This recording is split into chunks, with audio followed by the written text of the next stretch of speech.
உலகெங்கிலும் நடக்கும் முக்கிய நிகழ்வுகளை குறுஞ்செய்தி வடிவத்தில் தெரிந்து கொள்ள ஆதன் செயலியை டவுன்லோட் செய்யுங்கள். ஆதன் செயலியை டவுன்லோட் செய்ய டிஸ்கிரிப்ஷனில் உள்ள லிங்கை கிளிக் செய்யவும்.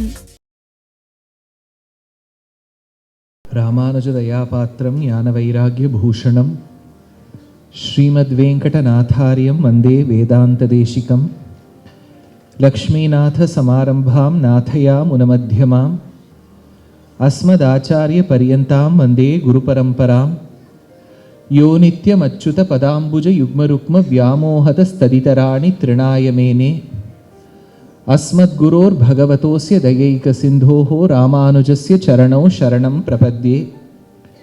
மாதா பிதா யுவதயஸ்தனயா விபூதி சர்வம் யதேவ நியமேன மதன்வயானாம். ஆத்யஸ்ய நः குலபதேர் வகுளாபிராமம் ஸ்ரீமத் ததங்கிரி யுகலம் பிரணமாமி மூர்த்னா.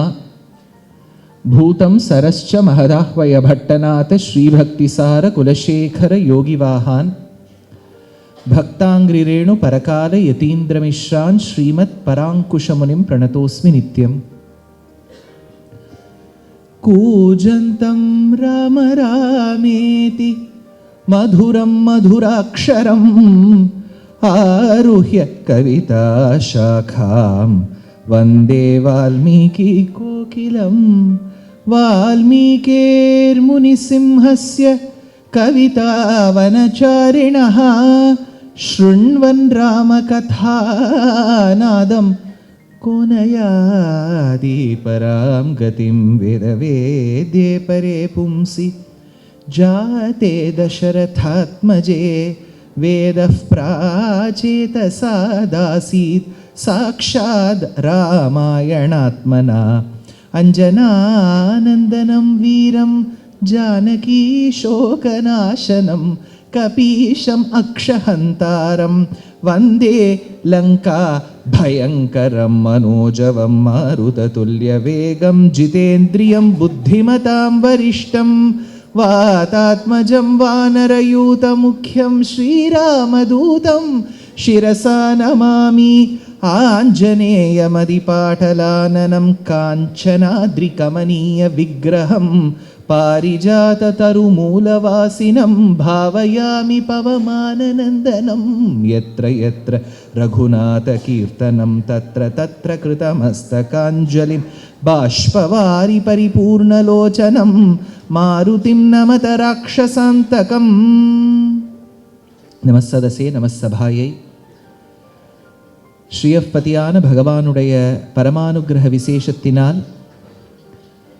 பகவானுடைய கருணை, தயா, அனுகம்பா பூர்ணமாக அமைந்த ஒரு கரை இந்த ஆச்சரியமான உபப்பிரதேசத்தின், தமிழகத்துக்கு ராஜதானி, இந்த ராஜதானிக்கு உபப்பிரதேசத்தில் ஐயாவு மஹாலில் நேற்றைய தினம் தொடக்கமாக நாளைய நாள் ஈராக 3 நாட்கள் அடியேன் ஸ்ரீமத் ராமாயணத்தில் அமைந்த ஒரு கல்பக விருட்சம், காமதேனு, சிந்தாமணி என்று போற்றப்படக்கூடிய, கேட்டதை கொடுக்கக்கூடிய ஒரு பகுதியாய் இருக்கக்கூடிய சுந்தரகாண்டத்தை உபன்யசிக்க வேண்டும் என்பது சபையார் அடியனுக்கு இட்ட கட்டளை. கட்டளைக்கு அனுகுணமாய் நேற்றைய தினம் முதல் நாள் ஸ்ரீமத் ராமாயணத்தின் பெருமை என்ன, அந்த பெருமையான ஸ்ரீமத் ராமாயணத்தில் ஒவ்வொரு பகுதியும் எதனால் பெயர் ஏற்பட்டது, என்ன விஷயம்னா, ஸ்ரீமத் ராமாயணத்தில் கிஷ்கிந்தா காண்டத்தில் தான் ஹனுமான் வருவார். இப்போது அடியேன் ஒரு சின்ன ஹிண்ட் கொடுக்குறேன். என்னென்னா, இந்த யந்திரத்தை தயாரிக்கிறவா 2 விதமாக பிரிச்சிருக்கா. ஆண்ட்ராய்டுன்னு ஒரு சில செட் ஆஃப் ஃபோன்ஸ் இருக்கும், சிலது ஆப்பிள்னு ஒரு பழ நிறுவனம். அவள் ஒரு விதமான ஒரு ஃபோன்ஸை தயார் பண்ணுறான். இந்த ஃபோன்லெல்லாம் இல்லை ரைட் ஹேண்ட் சைடு நீங்கள் பார்த்தேன்னா பொதுவாக அழுத்திண்டே இருந்தேன்னா அது உங்களை கேட்கும், நான் அணைஞ்சு போயிட்டுமா, என் சரீரத்தை விட்டு ஆத்மா பிரிஞ்சுடலாமான்னு கேட்கும். அதை நீங்கள் தட்டலாம், அது கவலைப்படாதீங்க, புனர்ஜன்மம் ஏற்படும், புனரபி ஜனனம் புனரபி மரணம், போயிடாது, அது திரும்பி வந்துடும். அப்போ நீங்கள் அதை அழுத்தி விடலாம். இல்லாட்டா நீங்கள் அந்த மேலே கீழே 2 இருக்கும், பிரவிற்த்தி மார்க்கம் நிவிருத்தி மார்க்கம் மாதிரி, அதை கீழே அழுத்திண்டே இருந்தேன்னா அந்த வால்யூம் குறையும். அது பாருங்களேன், அது கீழே இருக்கும். அதுக்கு மேலேருந்து இப்படி தட்டினேல்னா டச் ஸ்க்ரீன் தானே, இப்படி நீங்கள் தொட்டா போகிறோம், இப்படி தட்டினேல்னா அங்கே விமானம் மாதிரியே ஒன்று இருக்கும், அதை அழிச்சுட்டேன்னா 3. இப்போ உங்களுக்கு அதை அணைக்க தெரியலன்னு வச்சுக்கோ. பல பேர் இது சத்தம் போடணும்னு நினைக்க மாட்டா, அவளுக்கு அணைக்கிறது எப்படி யந்திரம் இருக்கும், அதை யூஸ் பண்ணுறது எப்படின்னு தெரியாது. பக்கத்தில் இருக்கவா கிட்ட கொடுங்கோ, அதை அணைச்சி கொடுத்துருவா. நீங்கள் பாருங்களேன், ஒரு வாட்டி உங்கள் ஃபோன் ஆஃப் ஆகிருக்கான்னு ஒரு வாட்டி பாருங்கள். எதுக்கு நான் இது சொல்ல வந்தேன்னா, இப்போ அடியேன் பேசிகிட்டே இருக்கும்போது அது தனியாக உபன்யாசம் பண்ணுறது, நான் ஒரு உபன்யாசம், அது ஒரு உபன்யாசம். அதனால் 2 உபன்யாசம் வேண்டாமே, அதுக்கு ஏதோ சம்பாவனை ஒன்று கொடுக்க போதில்லை, எனக்கு தான் கொடுக்க போகிறா. அதனால் நீங்கள் அதை அணைச்சி வச்சுட்டேன்னா 2 மணி நேரம் நிசப்தமாக நீங்களும் கேட்கலாம், சுந்தரமாக இருக்கும் உபன்யாசம். இது ஒன்று தப்பாக, நான் ஏதாவது தப்பாக சொல்லிட்டேன்னா யாரையும் புண்படாத மாதிரி சொல்கிறேன். அதுவும் நீங்கள் அப்புறம் இப்போ பாருங்கள், இப்போ நான் சொன்ன ஒன்று கேட்கும் சத்தம், பார்த்துட்டே இருங்கோ. அடியேனுக்கு ஒரு இதுதான் எனக்கு அனுபவம். சரி, இப்போ விஷயம் என்னென்னா, ஹனுமான் முதல் முறையாக ராமரை சந்திக்க போகிறார். நீங்கள் 2 யோசிச்சு பாருங்க, ஹனுமானுக்கும் ராமருக்கும் எந்த விதமான சம்பந்தமும் இல்லை. இவர் ஏதோ உத்தரப்பிரதேஷில் அயோத்தியாவில் இருக்கார், இவர் கர்நாடகா மாநிலம், அவர் தால்பாட்டி சூர்மா, இவர் பிசிபேளை பாத், இதுக்கும் அதுக்கு சம்பந்தமே இல்லை. இவர் தனியாக இங்கே உட்காந்துருக்கார், நைஷ்டிக பிரம்மச்சாரி, சூரியன் கிட்ட பாடம் பயின்றவர், நல்ல விஷய ஞானி ஹனுமான். அங்கே ராமர் தேடின்னு வந்துட்டுருக்கார். இப்போ ஹனுமான் ராமரை சந்தித்தது is not in a very happy occasion. சீதையை பிரிந்த ஒரு தருவாய், சீதையை பிரிஞ்சாச்சு, எங்கே போயிருக்கான்னு தெரியல, கீழே கிடந்த அப்பா ஸ்தானத்தில் இருந்த ஒரு பறவை ஜட்டாயுவுக்கு மோட்சத்தை கொடுத்துட்டு ஷபரி தந்த கனியை உவந்து, ஷபரி சொன்ன வார்த்தையை கேட்டு, கபந்தன் சொன்ன வார்த்தையை கேட்டு தெற்கு பக்கமாக வரார். ஏன்னா ஏறக்குறைய எல்லாரும் என்ன சொல்கிறாங்கன்னா, தக்ஷிணோ திஷாம், தெற்கு பக்கமாக தான் சீதையை கடத்தின்னு போகிற மாதிரி தெரிகிறது. அப்போ தெற்கு பக்கமாக மகாராஷ்டிரத்தில் நாஷிக் அப்படின்னு ஒரு ஊர், கோதாவரி நதிக்கரை, அதுலேருந்து இப்படி தெற்குக்காக வந்துட்டுருக்கார், கர்நாடக பிரதேசத்துக்குள்ளே நுழைஞ்சுட்டார். இப்போ கர்நாடக பிரதேசத்தில் பம்பாங்கிற சரோவரம் கிட்ட வரும்போது தான் ஹனுமத் சமாகமம் ஏற்பட்டது. அது ஒரு ரொம்ப அழகான ஒரு சம்பவம். எப்படின்னா, இந்த வாலி என்பான் தன்னுடைய சொந்த தம்பியான சுக்ரீவனை நாடு கடத்தி விட்டான். நீ ஊரை விட்டு போ என்று சொல்லிவிட்டான். அந்த தம்பி நாட்டு விட்டு போயாச்சு. நாட்டு விட்டுனா என்ன, ரிஷ்யமூக பர்வதத்தில் போய் இருக்கார். ரிஷ்யமூக பர்வதத்தில் எதுக்கு இருக்காருன்னா, அதுக்கு ஒரு சாபம் என்னன்னா, இந்த வாலி அந்த பகுதிக்கு வந்தால் மரணம் நிச்சயம், அதனால் வாலி வரமாட்டான். வாலி வர முடியாத பகுதி தான் நமக்கு தஞ்சம் என்று சுக்ரீவன் அந்த குகையில் வாழ்ந்து கொண்டு வந்தான். ஒருத்தர் ஒரு கட்சி ஆரம்பித்தா 4 பேராவது சேர மாட்டாளா?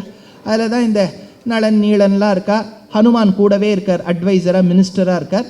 அவள்லாம் என்னைக்காவது ஒரு நாள் நம்ம பதவிக்கு வரமாட்டோமான்னு உட்காந்துட்டு இருக்கா, இந்த குகையில் இருக்கா. அப்போது சுக்ரீவனுக்கு எப்போவுமே பயம். அண்ணா என்ன ஆள்காரால் அமுச்சுட்டே இருப்பான் இவனை வதம் பண்ணுறதுக்கு. இப்போ தூரக்கேந்து சுக்ரீவன் எட்டி பார்த்தா 2 ஜிம்பாடி பீப்புள் வந்துட்டுருக்கா. உடனே சுக்ரீவனுக்கு பயம், ஓஹோ இவ வரவா 2 பேரும் நம்மளை அழிக்கிறதுக்கு தான் வந்துட்டுருக்கா. ரொம்ப தைரியசாலி இவர். இவர் என்ன விட்டார், ஹனுமானை பார்த்துட்டு நீ யார் பார்த்துன்னுவான்னார். இப்போ ஹனுமான் போய் பார்க்கணும். இப்போ ஹனுமானுக்கு ஒரே ஐயம், ஏன்னா இவரோ வானர ஜாதி, வரக்கூடிய 2 நபரும் நரஜாதி. பார்த்தா க்ஷத்ரியாள் மாதிரி இருக்கா, நல்ல பலிஷ்டர்களாக இருக்கா. இவரோ வானரம், வானர ஜாதியை சார்ந்தவர். சம்ஸ்கிருதத்தில் போய் பேசினா ஆச்சரியப்பட்டுருவரே. அதனால சம்ஸ்கிருதம் பேசக்கூடிய ஒரு அந்தணன் ரூபத்தில் நாம் செல்லலாம்னு நல்லா ஃபவுண்டேஷன்லாம் போட்டு, ஐஷேடோலாம் போட்டு, அப்புறம் என்னெல்லாம் அலங்காரம் பண்ணிக்க முடியுமோ, இந்த இங்கே கொஞ்சம் உபி கிபி போயிருக்குன்னு வச்சுக்கோங்க, அதெல்லாம் சரிப்படுத்தணுமே. படுத்திவிட்டு அந்த வாளுக்கெல்லாம் ஒரு பேண்டை போட்டு அதை உள்ளே தள்ளி எல்லாத்தையும் ஒரு 2 மணி நேரம் ஃபுல் அலங்காரம் எல்லாம் பண்ணிட்டு இப்போ எதிர்க்க வரவாக்கிட்ட போய் பேசணும். அதுக்கு சுக்ரீவன் அங்கேயே சொல்லி வச்சிருக்கான், முகம் ஸ்தித்வா, ஹனுமான் நீ அவளோட பேசணும். பேசும்போது ஒரு ஜாடை என் பக்கம் நீ பார்க்கணும். அங்கேயே உனக்கு ஒரு டவுட் வந்துடுத்துனா இது வாலியுடைய ஆட்கள்னு அங்கேருந்தே சொல்லி நான் ஓடி போய்ட்றேன். எவ்வளோ சாமர்த்தியம் இருக்கா பாருங்க அந்த சுக்ரீவன். இவர் தான் பிற்காலத்தை ராஜாவாக போகிறார். சரி இருக்கட்டும். இப்போ ஹனுமான் போயிட்டார்.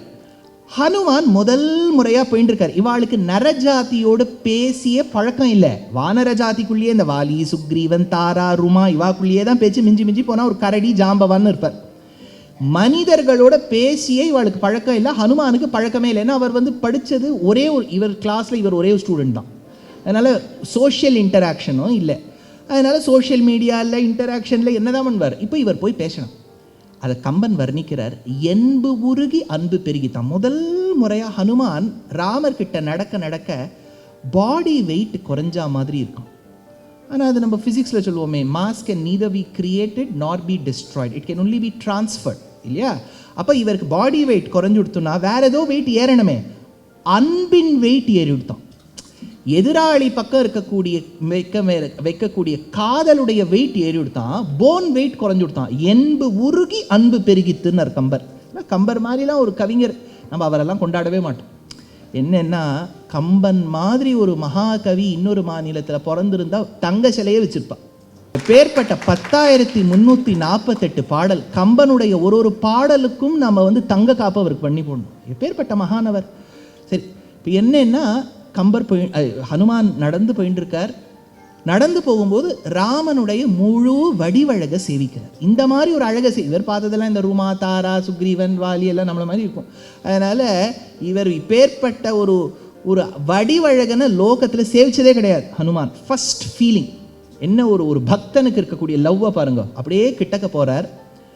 ராமரை பார்த்து 2 ஸ்லோகங்கள் தான் சொன்னார். அதை நான் ரொம்ப விவரித்து சொல்லலை, ஏன்னா நான் சுந்தரகாண்டத்துக்கு வரணும். ஆயதாஸ்ச சுவிருத்தாஸ்ச பாஹவஹா பரிகோபமாக சர்வபூஷண பூஷார்ஹாஹா கிமர்த்தம் ந விபூஷிதாஹான்னு ஸ்லோகம். இந்த ஸ்லோகத்துக்கு 10 பக்கம் உரை. என்ன சொன்னார் ஹனுமான்? நீ ஒரு ஆபரணமும் தரிக்கலை. ஏன்னா ராமர் தான் சொன்னேனே, ஒரு ஆபரணம் தரிக்கலை. அந்த மெட்டல் ஜாமர் இந்த ஏர்போர்ட்லலாம் வைக்கிறா பாருங்க, கை அது வழியாக போச்சோன்னா ராமரை. ஏன்னா ஒரு தங்கம் இவர் உடம்புல இருக்கப்படாது. அது சத்தம் போடுமே, கீச் கீச் கீச்சுன்னு சத்தம் போடும். போட்டுது, ஆனால் விட்டுட்டா. ஏன்னா மோதிரத்தை மட்டும் விட்டா. ஏன்னா அந்த மோதிரம் ஜனகர் போட்ட மோதிரம். She had no jurisdiction. மாமனார் போட்டிருக்கார், அவருக்கு அப்புறம் கேஸை போட்டுருவார்.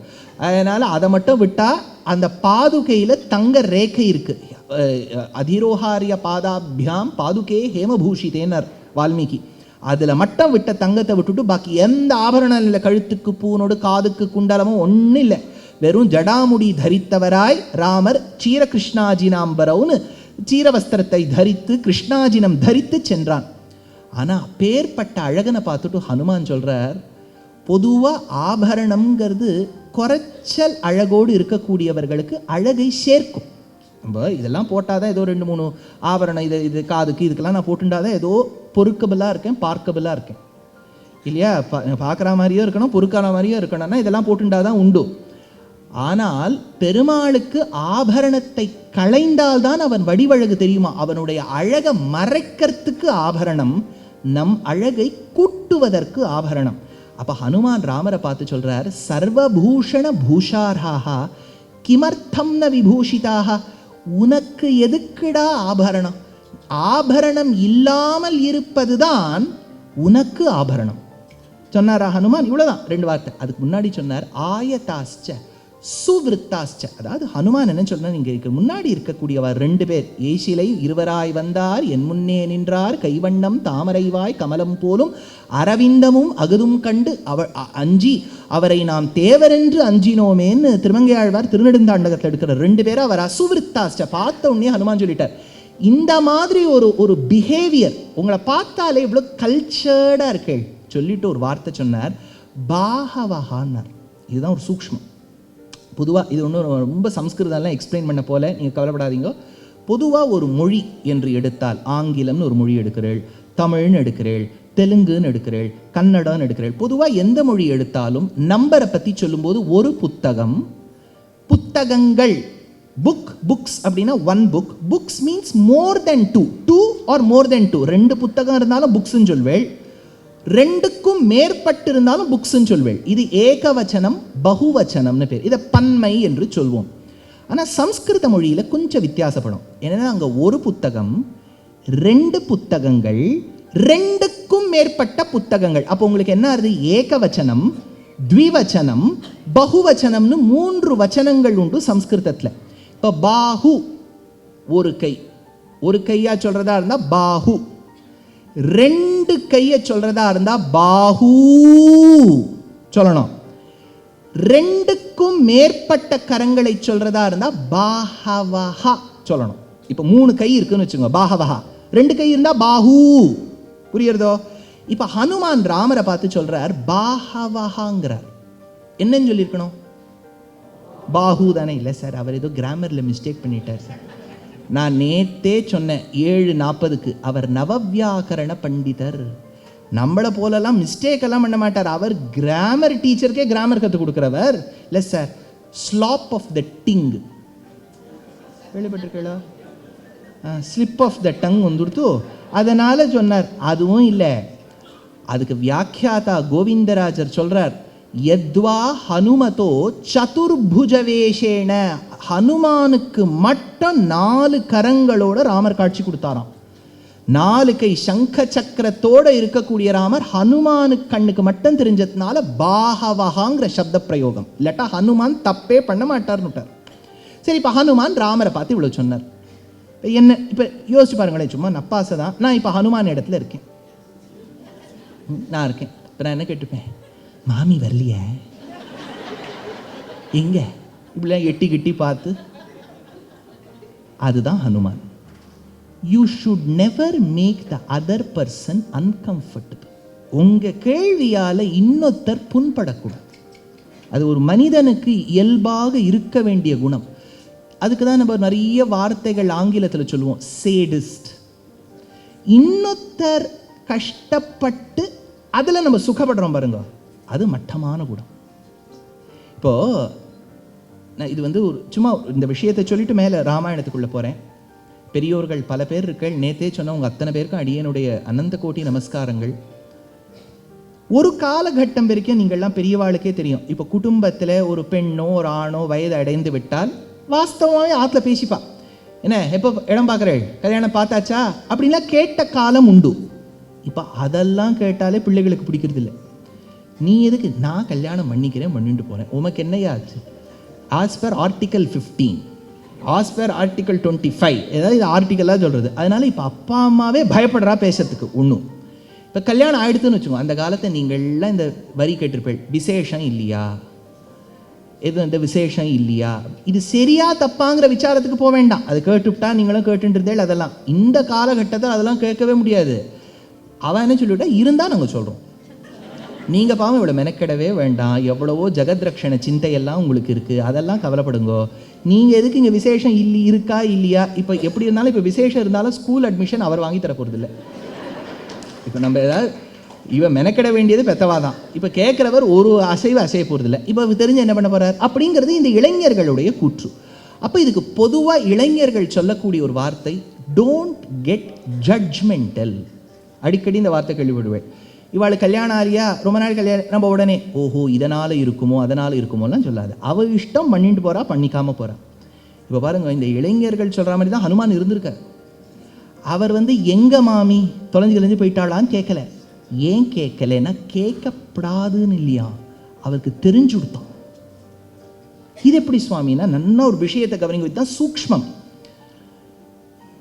நம்ம எல்லாரும் இப்போ கல்யாணம் ஆனவாழ்லாம் ஐ எம் மேரீடுன்னு போர்டை போட்டுன்னு போக முடியாது இல்லையா? I am married, I am already engage, in a relationship, committed, ஏதாவது இப்படியா போட்டுன்னு போக மாட்டான். இப்போ கேட்டால் தான் தெரியும். அதுக்கு தான் பிராச்சீனத்தில் ஒரு வழி என்ன கண்டுபிடிச்சானா, ஆடை மூலமாக ஆபரணம் மூலமாக தெரிஞ்சுக்கலாம் கல்யாணம் ஆயிருக்கா இல்லையான்னு. இப்போ கல்யாணம் ஆனவாளுக்கு பொதுவாக பஞ்ச கச்சம் உடுத்துறது வழக்கம் உண்டு. கச்சம் பொதுவாக சமாவர்த்தனம் ஆயிடுத்துனாலே கச்சம் உடுத்தலாம், விரதம் முடிஞ்ச கையோட கச்சம் உடுத்தலாம். ஆனால் பொது லட்சணம் என்னன்னா, கிரகஸ்தனாக இருந்தால் பஞ்ச கச்சம் உண்டு. நான் பஞ்ச கச்சம் சொல்கிறது புரியுறதோ? கச்சம் உடுத்து. இதே கல்யாணம் ஆகாதவர், இப்போ பிரம்மச்சாரி சமாவர்த்தனமும் ஆகலைன்னா தட்டு வேஷ்டின்னு சொல்லுவா. சிலிண்டர் மாதிரி இப்போ போகிறது பாருங்கள், இப்படியே ஆரம்பித்து 8 முழம் இப்படி சுற்றி வருது இல்லையா, அது தட்டு வேஷ்டி. பொதுவாக அப்படின்னா பிரம்மச்சாரி கல்யாணம் ஆலை. இப்போ நீங்கள் இப்போ அந்த கலியுகத்தில் அது வச்சுக்கவே முடியாது, புரியுதா? இப்போ தட்டு வேஷ்டி கட்டின்னு இருக்கவா கூட கிரகஸ்தாளாக இருக்கலாம், அப்படி நான் சொல்ல வரல. பிராச்சீனத்தில் அது ஒரு வழக்கம் உண்டு. அதனால் கல்யாணமானவா பஞ்சகச்சம், சமாவர்த்தனம் கூட ஆகாதவா தட்டு வேஷ்டி, இவ்வளோதான். இப்போ எதிர்க்க வந்த ராமரும் லக்ஷ்மணரும் பஞ்சகஜம் தான் கட்டின்னு இருக்கா அப்படின்னா நிச்சயமாக கல்யாணம் ஆயிருக்கு. ஏன்னா த்விஜர்கள் என்னன்னா, யாருக்கு உபநயன சம்ஸ்காரம் ஆயிருக்கோ, உபநயனமாகும்போது ஒரு செட்டு பூணல் வந்துடும், திருமணமான கையோட 2வது செட்டு வந்துடும். இப்போ ஹனுமான் நல்லா சேவிச்சுக்கிறார், அவர் திருமேனியில் 2 செட்டு பூணல் இருக்குது, பஞ்சகஜம் இருக்குது, அப்படின்னா கல்யாணம் ஆயிருக்கு.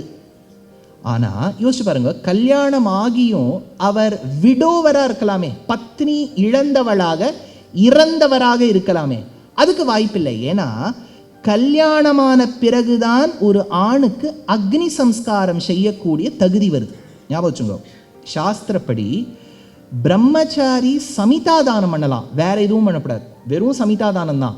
இதே இப்போ யாகம், ஹோமம், அஸ்வமேதம் ஒன்றுமே இல்லை. இப்போ ராமரோட கூட சீதை இல்லை, சீதை இல்லாத போது கூட சீதை மாதிரியே ஒரு பிரதிமை பண்ணி தான் யாகம் பண்ணார். யஜ்ஞே யஜ்ஞேச்ச பத்னியர்த்தே ஜானகி காஞ்சனி பவத்துன்னார் வால்மீகி.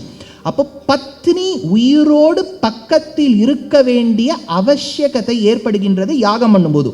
அப்போ யாகம் பண்ணணும் நினைச்சா பத்னி இருக்கணும். அப்படின்னா கல்யாணமானால்தான் ஒரு ஆணுக்கு அக்னி கிட்ட போவதற்கே தகுதி வந்துடுது. அவர் தளிகை பண்ணணும்னாலும் சரி, யோசிச்சு பாருங்க. அதனால தான் கல்யாணமானவர் பிக்ஷைக்கு சென்றால் சாதம் போடக்கூடாது, அரிசி தான் போடணும். கல்யாணம் ஆகாதவாளோ சன்னியாசியோ போனால்தான் வடிச்ச சாதத்தை போடணும். ஏன்னா சன்னியாசியும் அக்னி கிட்ட போகக்கூடாது, பிரம்மச்சாரியும் போகக்கூடாது. அதனால வடிச்ச சாதமாக கொடுக்கணும். இதே ஒரு கிரகஸ்தன் போகும்போது அரிசி தான் கொடுக்கணும். சரி, இப்போ ராமர் எப்போ கல்யாணம் ஆயிருக்கோ அப்போ அக்னி காரியம் பண்ணுவதற்கான தகுதி உண்டு. அந்த அக்னி காரியம் பண்ணணும்னு நினைக்கும் போது அக்னி ஹோத்திரம்னு ஒன்று உண்டு. நீங்கள் அடிக்கடி வடதேசத்தில் கேள்விப்படலாம், அக்னிஹோத்ரி. அக்னிஹோத்ரி அப்படின்னா அவர் பண்ணுறாரோ இல்லையோ, யாரோ மூதாதையர் பண்ணி வச்சிருக்கா அக்னிஹோத்திரம். அக்னிஹோத்திரம்ங்கிறது வீட்டில் கல்யாணமானவர் பத்னி சமேதராய் நித்தியம் செய்ய வேண்டிய அக்னி காரியம். கார்த்தால சாயங்காலம் பண்ணிகிட்டே இருக்கணும்.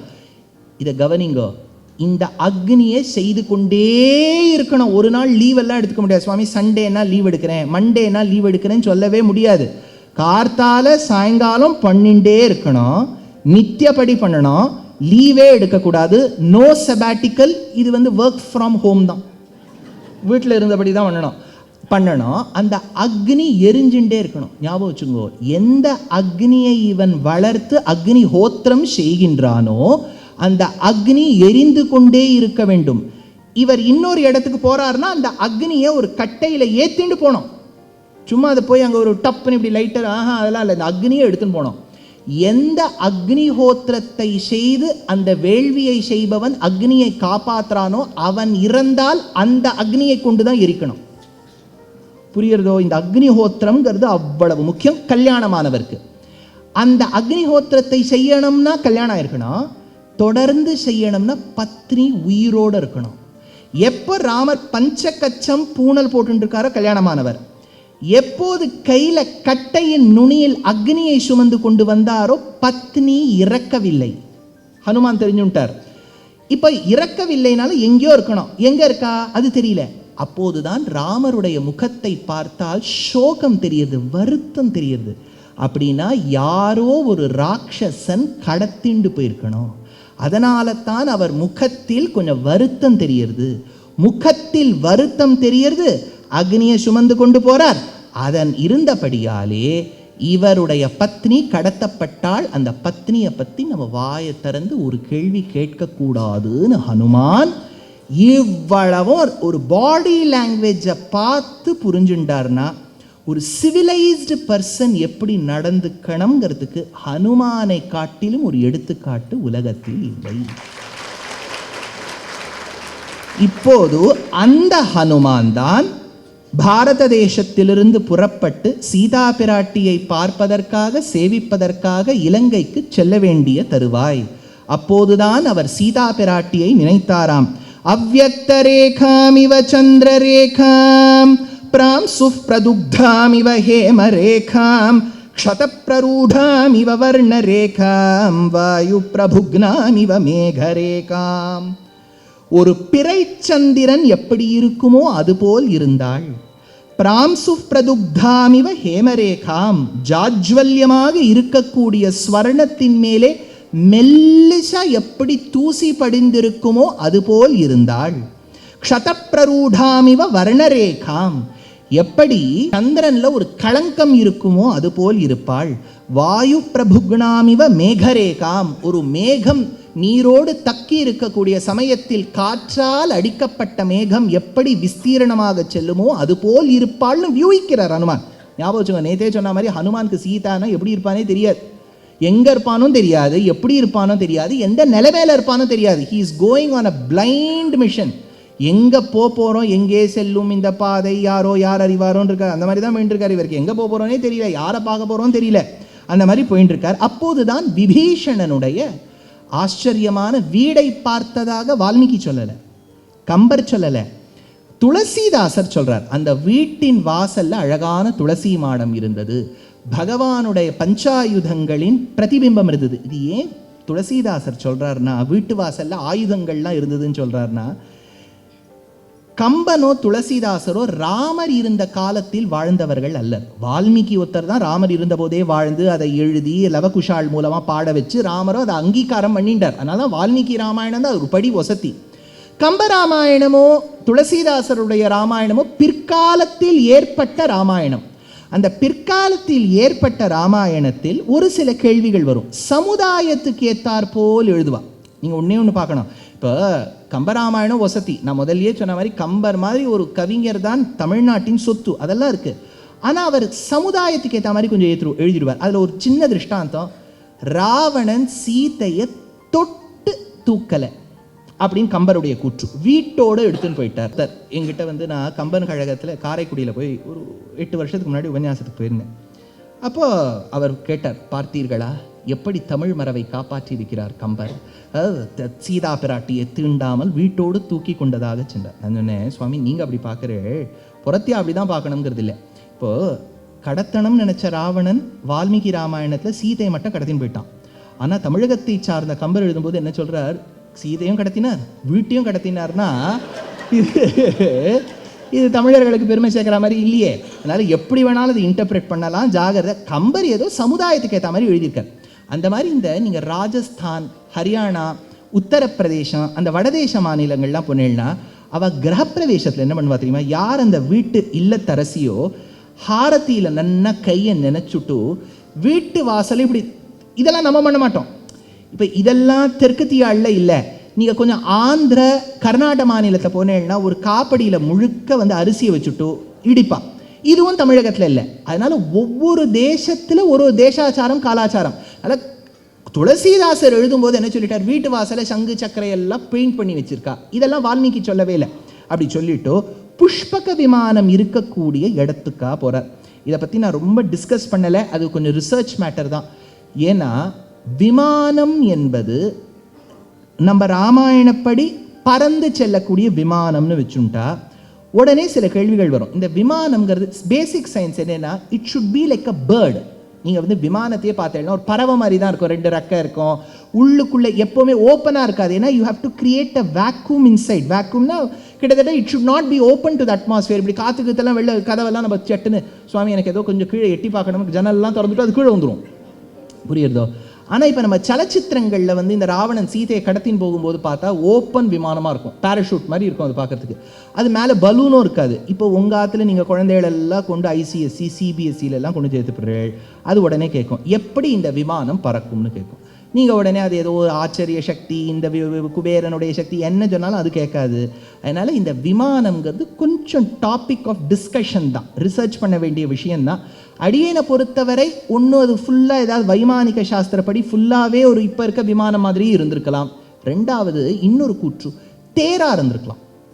இப்போது தேர் அப்படிங்கிறது பார்த்தேன்னா சில பஸ்ஸஸ்லாம் நீங்கள் பாருங்க ரோட்லேயும் போகும் வேகமாக, அப்படியே ஜலம் வந்துடுத்துனா அதுக்குள்ளேயும் மிதந்து போய் திருப்பி ரோடுக்கு வந்துடும். ஒருவேளை பாரத தேசத்துலேயோ லங்கா பிரதேசத்துலேயோ ஓடும்போது வேகமான தேராக இருந்து ஃபாஸ்ட் மூவிங் சேரியட்டாக இருந்து கடலில் இருக்கும்போது போட்டாக மாறி இருக்கலாம், ரெண்டாவது ஆப்ஷன். இந்த மாதிரி நிறைய விஷயங்கள் இருக்குது, இதெல்லாம் ரிசர்ச் பண்ண வேண்டிய டாபிக் தான். அது இப்போ நம்ம சுந்தரகாண்டத்துக்குள்ளே வேண்டாம். இப்போ விமானம்ங்கிற இடத்துல போய் பார்த்தான், புஷ்பக விமானம் இருந்தது. நியுஜ்ஜமானாஸ்ச கஜாசுஹஸ்தா சகேசராச்சோத்பல பத்ரஹஸ்தா பபூவ தேவி ச கிருதாசுஹஸ்தா லக்ஷ்மிஸ்ததா பத்மினி பத்மஹஸ்தா. அந்த புஷ்பக விமானத்துக்குள்ள ஸ்ரீ மகாலட்சுமியை போல் ஒரு பிரதிபிம்பம், பிரதிமையை பார்த்தானாம். இது ஏன் இவன் பண்ணியிருக்கான்னா, இந்த விமானமோ இந்த பிரதேசமோ ராவணன் உழைச்சே சம்பாதிக்கல. இது இவனுடைய ஹாஃப் பிரதர் ஒருத்தர் தான், தாத்தா புலஸ்தியர், தந்தையார் விஸ்ரவஸ் என்று பெயர். விஸ்ரவஸுக்கு பல பத்னிகள். ஒரு பத்னியின் பிள்ளை தான் யக்ஷர்களுக்கு தலைவனான குபேரன் என்று பெயர். லங்கா பிரதேசம்னு பேர். அதாவது தமிழில் நிகண்டூன்னு உண்டு, நிகண்டு. இந்த நிகண்டு அதே மாதிரி 10 பாட்டு, கரெக்டா? அந்த 10 பாட்டில் ஒரு வரி வரும், துருத்தியும் இலங்கையும் ரங்கமும் ஒன்று சேரா. அதாவது இந்த 3 வார்த்தை இருக்கு பாருங்க, துருத்தி, லங்கா, ரங்கம் அப்படின்னு சொன்னா தமிழர்கள் 3மே ஐலாண்டுன்னு அர்த்தமா. லங்கான ஐலாண்ட் 10 பாட்டுல சொல்றா, லங்கான ஐலாண்ட். இன்னைக்கு நீங்க பார்த்தீங்கன்னா ஸ்ரீலங்காங்கிறது ஒரு தீவு மாதிரி தானே. அடுத்தது ரங்கம், காவேரி பிரவகிக்கக்கூடிய இடத்துல இருக்கக்கூடிய ஒரு சின்ன ஐலெட், அதுக்கு தானே ஸ்ரீரங்கம்னு பேரு. துருத்தி, நீங்க நிறைய இடங்கள்ல திருப்புந்துருத்தி, துருத்தி துருத்தின்னு கேள்விப்படுவேள். துருத்தி, ரங்கம், லங்கா 3மே ஒரு ஐலண்ட், ஜலத்துக்கு நடுவில் இருக்கக்கூடிய ஒரு புளினத்தை தெரிவிக்கும் என்று தமிழர்களே சொல்லுவார்கள். அப்படி இருக்கும்போது லங்கா பிரதேசத்தை முதலில் வாங்கியவன் குபேரன்.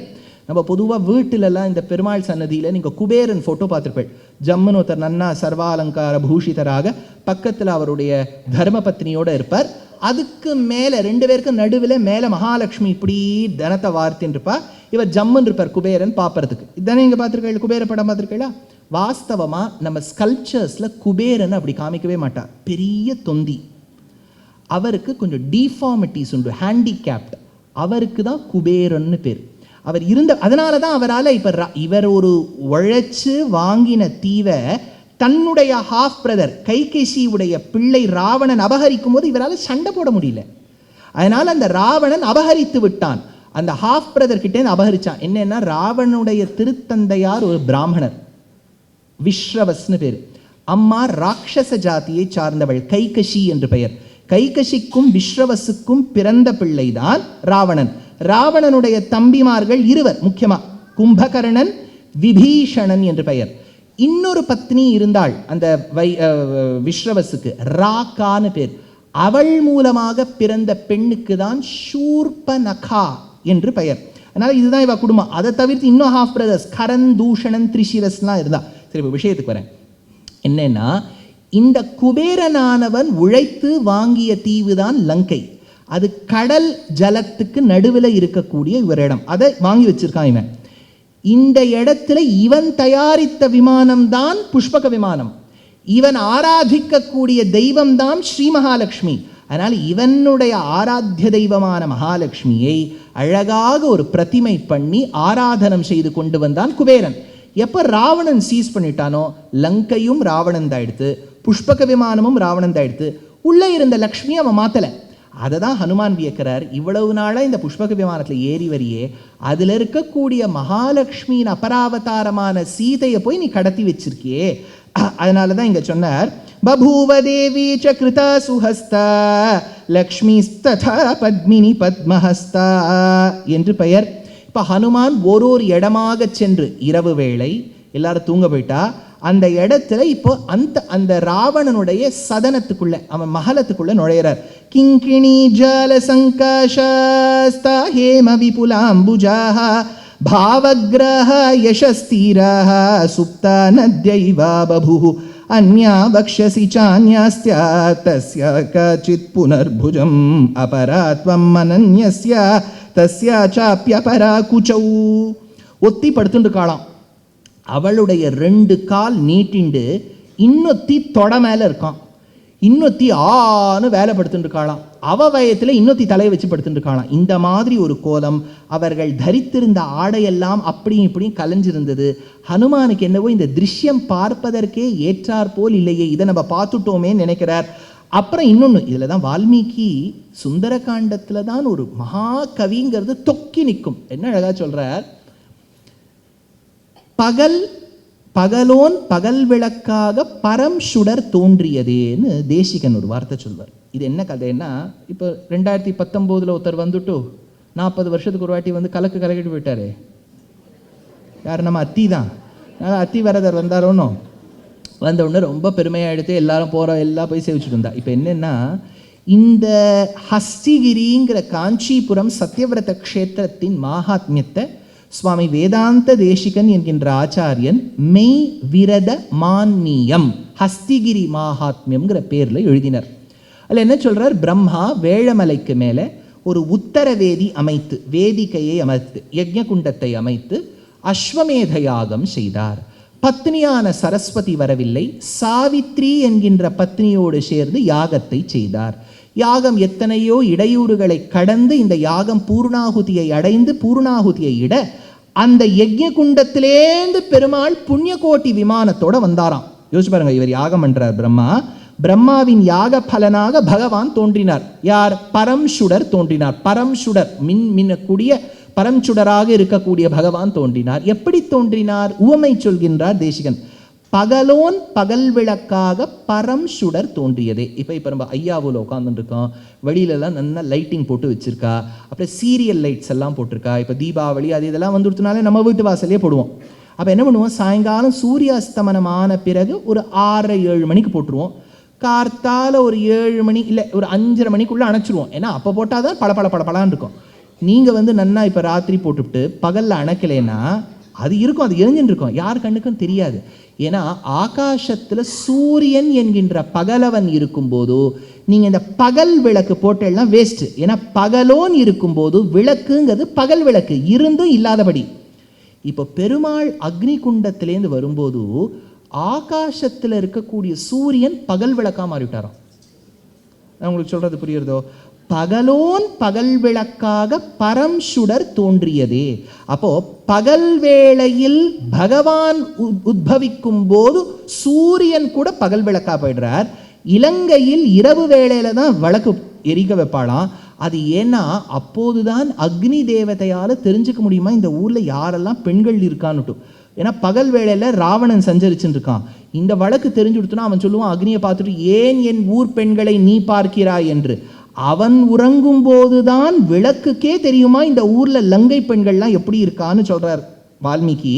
ராவணே சுகசம்விஷ்டே தாஸ்திரியோ விவித பிரபாவாஹ ஜ்வலந்தஹ காஞ்சனா தீபாஹ பிரேக்ஷந்தோ நிமிஷ இவ என்று இதையெல்லாம் பார்த்துவிட்டு ஹனுமான் ராவணனுடைய அந்தப்புறத்துக்குள்ள போறார். அந்தப்புறத்துக்குள்ள போனா இவன் எத்தனையோ போர்க்களங்களில் ஜெயித்து வந்து சேகரித்த ஆனையின் தந்தத்தால் செய்த ஒரு கட்டில். ஆண்டாள் இதை சொல்றா, குத்து விளக்கெரிய கோட்டுக்கால் கட்டில் மேல். கோட்டுக்கால் கட்டில்னா போர்க்களத்தில் ஆனையை வென்று ஆனையின் தந்தத்தினால் செய்யப்பட்ட ஒரு கட்டில், கோட்டுக்கால் கட்டில். அதனால அப்பேற்பட்ட கோட்டுக்கால் கட்டில் இவனுடைய வீரத்தை காண்பிக்கும். எத்தனை போர்க்களத்தில் ஜெயித்து ஆனையை கொன்று அதனுடைய தந்தத்தால் சேகரித்தவன். இன்னைக்கு நீங்க மாமல்லபுரம் மகாபலிபுரம் போனேன்னா நிறைய இடங்கள் பார்ப்பதற்கு இருக்கு. அதுல ஒரு இடம் பஞ்சரதங்கள்னு கேள்விப்பட்டிருக்கலாம். நீங்க 5 ரதாஸ், ஒரு ரதத்திலையும் இது யுதிஷ்டிரனுடைய ரதம்னு கல்வெட்டெல்லாம் இல்லை. இது இதிகாசக்காரா புரிஞ்சுக்கும் போது 5 ரதங்கள்.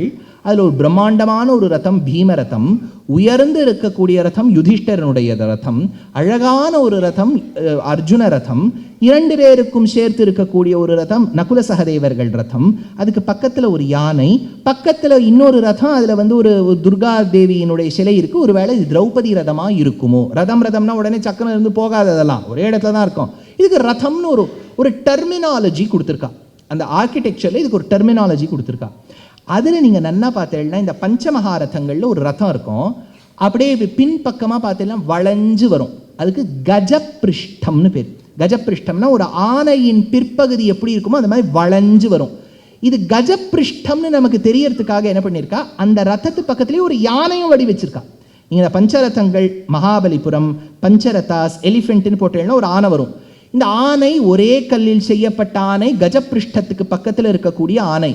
இந்த ஆனையின் தந்தம் இருக்க வேண்டிய இடத்துல 2 ஓட்டர், தந்தமே இருக்காது. ஏன்பா இவ்வளவு கட்டினவன் கல்லால் ஒரு தந்தம் பண்ணியிருக்கப்படாதான், பண்ணலையாம் பல்லவன். அவன் எந்த போர்க்களத்துக்கு போய் ஜெயிச்சுட்டு வருவானோ எதிராளியினுடைய ஆனையின் தந்தத்தை எடுத்துன்னு ஒரு தடவை இதில் ஃபிக்ஸ் பண்ணி பார்ப்பானா அப்படின்னு அந்த ஊர்க்காரா அந்த கல்வெட்டில் எழுதி வச்சிருக்கா. அப்படிலாம் இருந்திருக்கு பல்லவன் தேசம். சரி, இப்போ என்னன்னா அந்த கோட்டுக்கால் கட்டில் அதற்கு மேல் ஆண்டாள் சொல்றாளே மெத்தென்ற பஞ்ச சயனத்தின் மேலேறி. இப்போ படுக்கைங்கிறது எப்படி இருக்குன்னா அதில் தான் இப்போ நிறைய தொந்தரவு இருக்கேன். நீங்கள் ஆர்த்தோபீடிஷியன் கிட்ட போனேன்னா அவர் சொல்வார் இந்த மாதிரி படுக்கையில் படுக்காதீங்கோ. ரொம்ப இப்போ நீங்கள் விதேசங்கள்லாம் போயிட்டேன்னு வச்சுங்கோ, அது உள்ளே இறங்கிட்டு உள்ளே போயிடுவேள். அது என்ன அந்த கட்டிலே எங்கேயாவது ஒரு 5 அடி மேலே இருக்கும். தப்பி தவறி கீழே விழுந்துட்டேன்னாலும் பகவானை நினைக்க வேண்டியது தான். அது உள்ளே இறங்கிட்டாலும் உள்ளே புத்துன்னு போயிடுவேள். இப்போலாம் ஆர்த்தோ பெட்டுன்னு ஒன்று வருது. முதுகு சரியா இருக்கணும் அப்படிங்கிறதுக்காக வருது. இது பஞ்சசயனமாக இருக்க வேண்டும்ங்கிற ஆண்டாள். ஒரு படுக்கைனா ரொம்ப சாஃப்டா இருக்கக்கூடாது, ரொம்ப கல் மாதிரியும் இருக்கக்கூடாது. அதுக்கு இது கல்லிலே போய் படுத்துக்கலாம், எதுக்கப்புறம் இது படுக்கை. அப்போ கல் மாதிரியும் இருக்கக்கூடாது, குழகுழானும் இருக்கக்கூடாது, நல்ல வாசனையாக இருக்கணும், ஒரு இடத்துல சாஃப்டாக இருக்கணும். 5 லட்சணங்கள் இருக்கணுமா ஒரு படுக்கைக்கு. அதனால பஞ்சசயனம்னு பேர். கோட்டுக்கால் கட்டில் மேல் மெத்து என்ற பஞ்சசயனத்தின் மேலேறி அப்படி படுக்கையாம். இப்போ ஹனுமான் இதை சேவிச்சுட்டு இருக்கார். சேவிச்சு பார்த்தா ராவணன் அங்கே படுத்துட்டு இருக்கான். இவ்வளோதான். நான் இப்படி தான் ஒரு தடவையும் உபன்யாசம் பண்ணிகிட்டே இருப்பேன். நான் அண்மையில் ஆஸ்திரேலியா போகும்போது ஒரு குழந்தை வந்து கேட்டது, எவ்ரிதிங் வாஸ் ஃபைன் அப்படின்னு சொல்லிட்டாலே ஏதோ கேள்வி கேட்க போகிறதுன்னு அர்த்தம். Everything was fine but I still have a question. என்னப்பா உன் கேள்வி? ராவணனுக்கோ 10 தலை. இப்போ இவர் படுத்துட்டு இருக்காருன்னு வச்சுக்கோ, இந்த பக்கம் ஒரு 4, அந்த பக்கம் ஒரு 5, அது எவ்வளோ பெரிய கட்டில்னு கேட்டுது. ஓஹோ, இதை நம்ம யோசிக்கவே இல்லையே. ராவணன் படுத்துட்டான்னு நான் சொன்னேன், இந்த 10 தலை கஷ்டம் நமக்கு வரவே இல்லையே. அப்புறம் அது கேட்டுது. இப்போ எதிர்க்க ஒருத்தர் இருக்காருன்னு வச்சுக்கோ, இப்போ பத்தி பத்தினி 2 பேர் பேசிக்கிறா. என்ன நான் சொல்றது கேட்டுட்டு கேளா அப்படின்றவர். இப்போ இவனுக்கு ப்ராப்ளம். ஏன்னா இவனுக்கு எவ்வளோ காது? எவ்வளோ சொல்லுங்களேன், எவ்வளோ காது? சப்பண்டி 20 காதா? இது பாருங்க. இப்போ என்ன ஒரு ப்ராப்ளம் ஆகிடும்னா, 20 காது இருந்தால் எல்லா தலையும் வெல்ட் ஆயிருக்கே. இந்த தலையோட இந்த தலை ஒட்டின்னு இருக்கு. அப்போ இந்த காதெல்லாம் வெல்ட் ஆகிட்டு இருக்கோம் இல்லையா, உள்ளே போயிட்டு இருக்கோம். இப்படி வச்சு இந்த பின்பக்கத்தை கொஞ்சம் கஷ்டமாக அதெல்லாம் வெல்ட் பண்ண முடியாது. அப்போ அந்த முனையில் ஒரு காது, இந்த முனையில் காது. இப்போ எப்படி அந்த மாமி இவரோட பேசிட்டு போனது கேட்டுது. நான் சொன்னேன், பார்ப்பா, நம்ம ஏதோ சாதாரணமாக ராமாயணம் சொல்ல வந்தோம், அதில் இருக்கிறத மட்டும் சொல்லிவிடுறேன். அது நீ எங்கேயாவது போய் ஏதாவது லோகத்தில் போனியான்னு ராவணனையும் கேட்டுக்கோ. அதனால் இப்போ ராவணன் படுத்துன்னு இருக்கான், அவ்வளோதான் நம்ம கதை. என்னன்னா பக்கத்தில் மந்தோதரி படுத்துன்னு இருக்கா. ஞாபகம் வச்சுக்கோ, அது மண்டோ இல்லை, மந்தோ தகாரம் சொல்லணும், மந்தோதரின்னு சொல்லணும். மந்த உதரம், மந்தோதரி, மண்டோதரி இல்லை, இல்லை மந்தோதரி. மந்தோதரி படுத்துட்டு இருக்கா. இப்போ ராவணனை பார்த்தான். இது ராவணன் எப்படி தெரியும்? வந்து மேலே போட்டுண்டா வச்சுருக்கான், ஐ எம் வி ராவன் அப்படின்னு நான் போட்டிருக்கான். விஸ்ரவஸ் பிள்ளைன்னு போடல் எப்படி தெரிஞ்சது? அதுதான் சொன்னார் ஹனுமான். காஞ்சனாங்கத சன்னத்தௌ ததர்ஷ சமஹாத்மனஹ விக்ஷிப்தௌ ராக்ஷசேந்திரஸ்ய புஜாவிந்திரத்வஜோபமௌ ஐராவத விஷாணாக்ரைரபீடான கிருதவர்ணௌ வஜ்ரோல்லிখিত பீனாம்சௌ விஷ்ணு சக்கர பிரதீக்ஷிதௌ பரீட்சிதௌ. அவனுடைய மார்பில் வைரன் கிராண்ட் செஸ்ட்ல ஐராவதம், இவன் இந்திரனோடு போரிடும் போது இந்திரனோடு மட்டும் போரிடாமல் அந்த ஐராவதம்ங்கிற ஆணையோடு போரிடும் போது ஐராவதத்தின் தந்தத்தினால் மார்பகத்தில் துளைத்த போது ஏற்பட்ட ரணம் தெரியுறதாம். இப்போ ஏதாவது ஒரு கிரைம் சீன் நடந்துடுத்துன்னு வச்சுக்கோ.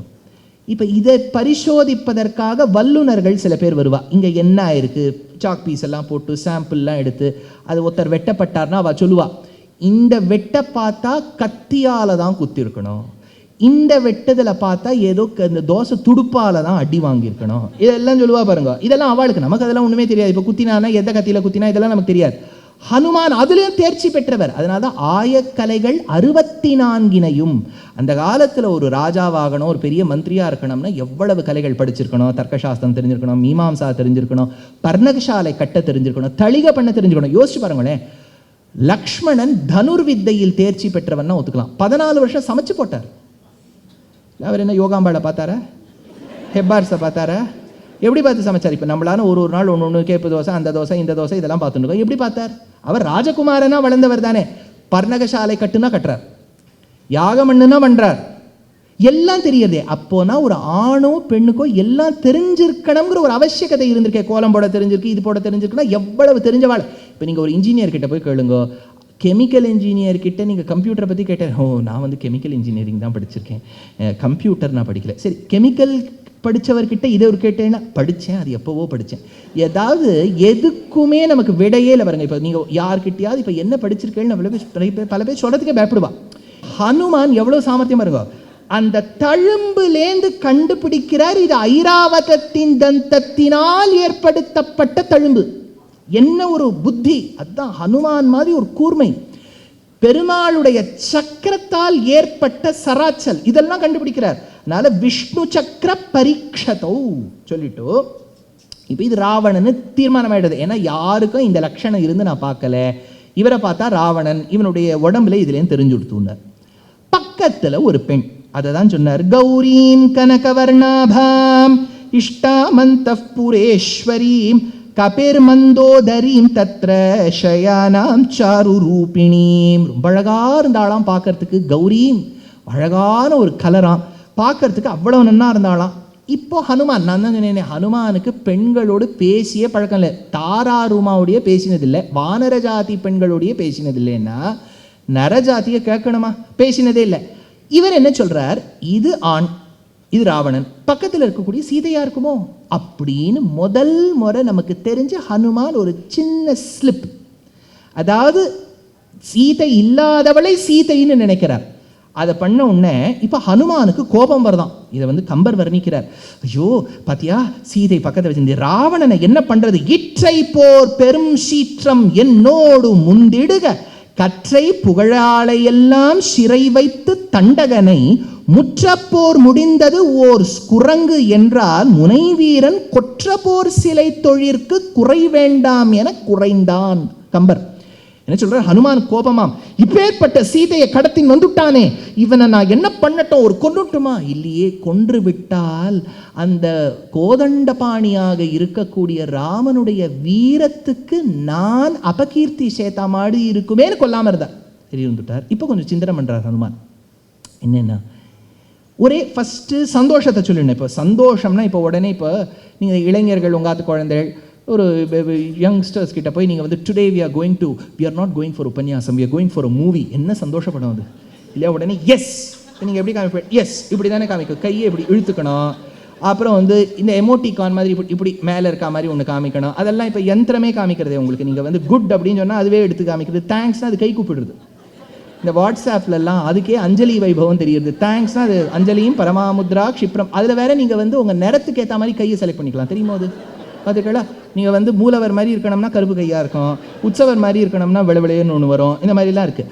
அந்த மாதிரி இப்போ எமோட்டிகான் இளைஞர்கள்லாம் இப்படி காமிப்பா, எஸ் இப்படி சொல்லுவா, இதெல்லாம் ஹார்ட் மாதிரி இப்படி ஒன்று காமிக்கலாம், எது வேணாலும் காமிக்கலாம், ஏதோ ஒன்று காமிக்கலாம். இப்போ ஹனுமானுக்கு ஒரே சந்தோஷம். இவர் வானர ஜாதி, நான் சொல்கிறதெல்லாம் நரஜாதி. இப்போ இவர் என்ன பண்ணார், ஆஸ்போட்டயமாச சுச்சும்ப புச்சம், வாலை எடுத்தாராம், முத்தம் கொடுத்தாராம். நீங்கள் உடனே சொல்வேன், நம்ம மாத்திர குழந்தை அசட்டுத்தனம் பண்ணி தரேன், டே வாலு வாங்க. மனிதர்களுக்கு குரங்கு புத்தி ஏற்பட்டால் வால் என்கின்ற அங்கத்தை நம்ம மட்டமாக பார்க்குறோம். வால் வாங்க, வாலு அப்படின்னா அசடுன்னு அர்த்தம், வா. ஆனால் குரங்குக்கு வால் வசதி தானே, அது என்ன சொல்லிவிடுறது, நீ ஏன் மட்டமாக பார்க்குறேன்னா உனக்கு அது இல்லை. உனக்கு அது இல்லாதனால ஆங்கிலத்தில் சொல்லுவா பாருங்க, the grapes are sour. உனக்கு அது இல்லை, அதனால நீ மட்டமாக பார்க்குற, எனக்கு அது இருக்கு, நான் சந்தோஷப்பட்டு போறேன் அப்படின்னு சொல்லிட்டு அது வாழை முத்தம் கொடுத்தாராம். ஆஸ்போட்டயமாச சுச்சும்ப புச்சம், மறுபடியும் முத்தம் கொடுத்தாராம். ஏன்னா அவருடைய சந்தோஷத்தை காமிக்கணுமே. ஆஸ்போட்டயமாச சுச்சும்ப புச்சம் நனந்த சிக்ரீட ஜகௌ ஜகாம, இங்க தாவினாரா அங்க தாவினாரா, அங்க தாவினாரா இங்க தாவினாரா. ஏன்னா வானர ஜாதி, அவர் புத்தியை காமிக்க வேண்டாமா? அவர் பாட்டுக்கு ஒரே குரல் உட்காந்து பேசிட்டு இருக்க முடியுமா? அப்புறம் அவருக்கு ஆதார் கார்டு கொடுத்துருவார், நரஜாதிக்கு வந்துருவார்.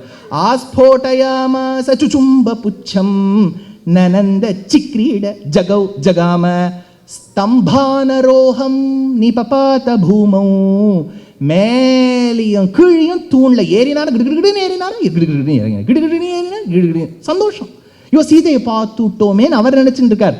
ஆஸ்போட்டயாமாச சுச்சும்ப புச்சம் நனந்த சிக்ரீட ஜகௌ ஜகாம ஸ்தம்பானரோகம் நிபபாத பூமௌ நிதர்ஷயம் ஸ்வாம் பிரகிருதிம் கபீனாம். இப்பதான் முதல் முறை வால்மீகி சொல்லிட்டார், பிரகிருதிம் கபீனாம், குரங்கின் புத்தியை காமிச்சுட்டார். பிரகிருதிம் கபி, அந்த பிரகிருத்தினா நேச்சர், கபி குரங்கு, குரங்கின் புத்தியை காமிச்சுட்டார். அவர் எந்த வானர ஜாதியை சேர்ந்தவர், படித்தவர், நல்ல ராமபக்தர். ஆனால் அட் எண்ட் ஆஃப் த டே வானரன், அதனுடைய புத்தியை காமிச்சுட்டார். காமிச்ச உடனே இப்போதான் கொஞ்சம் யோசிக்கிறேன், எல்லாம் இறங்கி வந்த உடனே சந்தோஷப்பட்டேன், சீதையை பார்த்துட்டேன். இப்போதான் யோசிக்கிறேன், இது சீதையா இருக்குமோ? சீதையா இருக்க முடியாதே. ஜெகன்மாதா, ராமனுடைய சகதர்மச்சாரிணி, தர்மபத்னி, லோகத்துக்கே தாய், அவள் ராமனை பிரிந்து ராவணன் பக்கத்தில் போய் படுத்துட்டு இருக்க மாட்டாளே. அசடு அசடு தட்டிக்கிறார் பாருங்க. தப்பு பண்ணாலுமே திருத்திக் கொள்ளக்கூடிய ஒரு தன்மை இருக்கு. இந்த கோர்ஸ் கரெக்ஷன் அப்படின்னு ஆங்கிலத்தில் சொல்லுவா. You have gone on a way, you know there is a problem here, correct your self.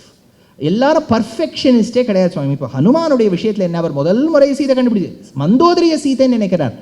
ஐயோ அப்படி நினைச்சிருக்கப்படாதோ, ஏதோ தப்பு பண்ணிட்டோமோ, சே நம்ம தப்பு பண்ணிட்டோம்.